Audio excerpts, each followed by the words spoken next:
Buddhist Sutra navigation, unlocking your personalized path to practice. Imagine the Buddhist scriptures are as vast as an ocean. How can you quickly find the part that's most suitable for your current situation? This is a very practical problem. Today, we're going to dive into a concept from the Australian Buddhist Association. Their plan to create a smart navigation system for Buddhist scriptures. The starting point for this idea is crucial. Many current tools and information sources have mixed content and may not have a correct perspective. It's a real mixed bag. That's why the core of this plan emphasizes the purity and accuracy of the content. They intend to only include recognized sutras and authoritative commentaries, ensuring a reliable source. So, it's not just a simple database. It feels more like an intelligent spiritual assistant. So, how will it be smart and personalized? That's the key. It will analyze your foundation for practice, what we call your roots, your personal preferences, and even your main current afflictions. It will then match you with the appropriate Dharma methods. It sounds very impressive. Tailoring the Dharma to your needs. This system's core value lies in its personalized matching. It goes beyond traditional classifications, by category, like the Nirvana or Avatamsaka sections. It will deeply analyze your specific circumstances, the depth of your foundation, your preferred Dharma methods, and whether your primary afflictions are rooted in greed, hatred, or delusion, and then recommend the corresponding content.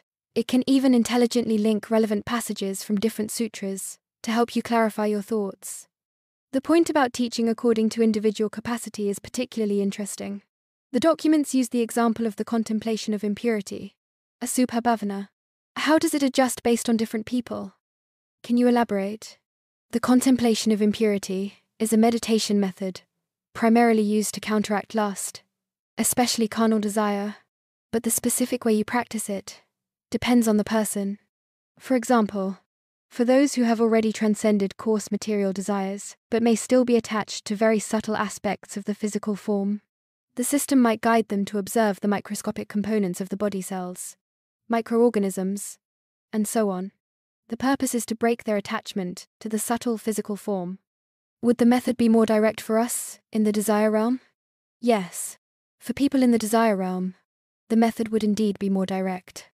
For example, it might guide you to contemplate the body's ultimate process of decay, as mentioned in the documents: swelling, discoloration, and festering. Or, it could simply be contemplating the impermanent and imperfect process of the body from birth to death.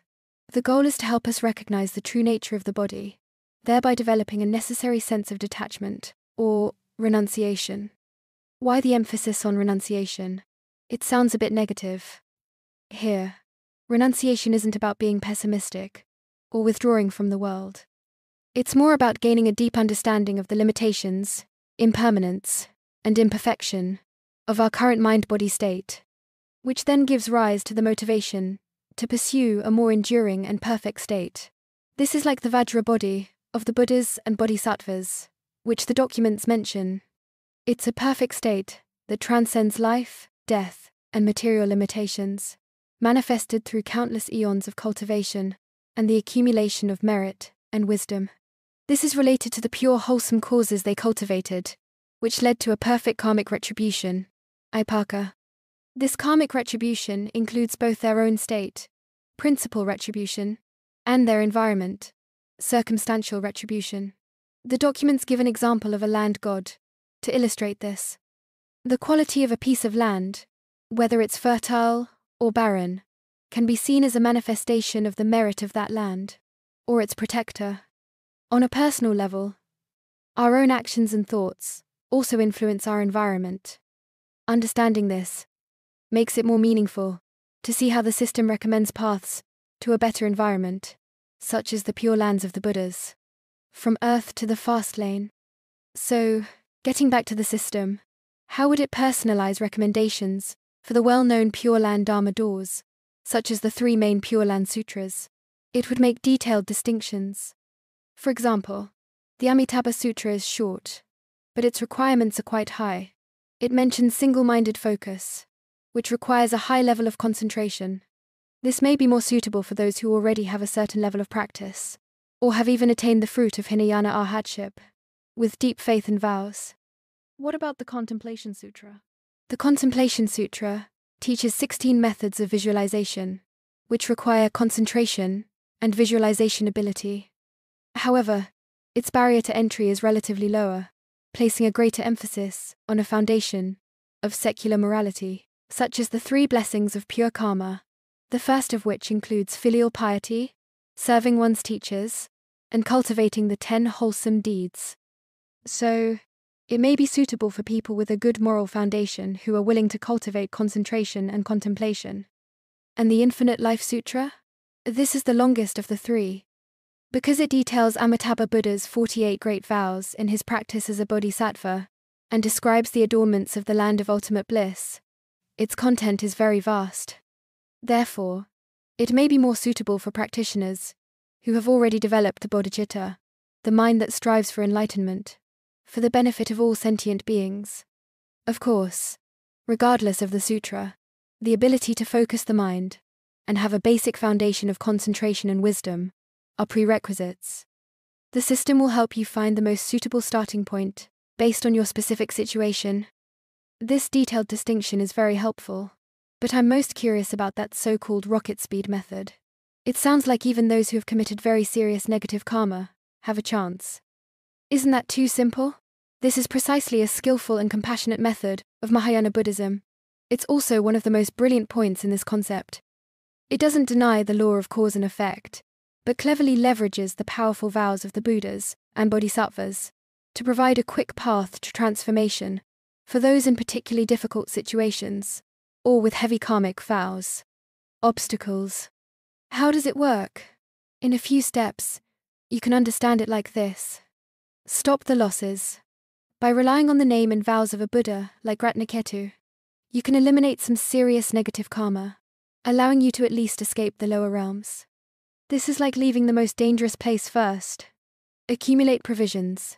You can rely on the 12 great vows of medicine, Buddha. He vowed to fulfill the needs of all beings, including the spiritual resources they need, such as wealth, health, correct views and compassion. This helps you quickly build up the capital for your practice. Get on the fast track. This is the more familiar step of relying on the vows of Amitabha Buddha to seek rebirth in the land of ultimate bliss through the practice of chanting his name. The environment there is exceptionally conducive to practice, putting you on a spiritual fast track. Boost your abilities. This can be seen as an advanced empowerment or an ability upgrade. For example, by seeking the blessings of Avalokiteshvara Bodhisattva, you can obtain a dharani like the Great Compassion Mantra. You can think of it as a mantra with special power and function. After receiving this empowerment, you may gain abilities like an unforgettable memory, unhindered eloquence, and a thorough understanding of the Dharma, and even develop certain supernatural powers. This is a truly interconnected plan.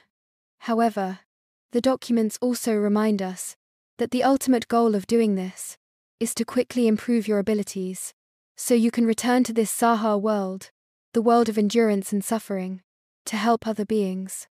The goal isn't to stay in the Pure Land and enjoy bliss forever. That's right. The core goal is always to quickly gain the ability to benefit yourself and others. But think about it. What's the most important step for all of this to be set in motion? It's the ability to clearly and honestly recognize your own reality. That is, have you truly become aware of your problems? This profound self-awareness is the prerequisite for you to develop the desire to seek help and be willing to accept transformation and the empowerment of the Buddhas and Bodhisattvas. Without this foundation, the smartest system probably can't help you. Even if your initial intention is only for your own liberation, knowing yourself is still the first step. Today, we've discussed this highly visionary concept, a smart, personalized navigation system for Buddhist scriptures that aims for purity and accuracy. Its purpose is to systematize the vast and profound content of Buddhism and provide precise, personalized guidance from understanding concepts to practical paths, allowing ancient wisdom to better address your current life experiences and real-world challenges. And as we've repeatedly said, Knowing yourself is the starting point of practice. So, this leaves you with a question to ponder. If such a system truly existed in the future, it might understand our state of practice, even better than we do, and offer incredibly precise advice. How would your interaction with it then, in turn, affect your understanding of your own roots, afflictions, and even potential? As technology helps us explore inward, will it also bring new perspectives and challenges that we may not yet have foreseen? The documents for this concept were provided by the Australian Buddhist Association. Thank you for listening.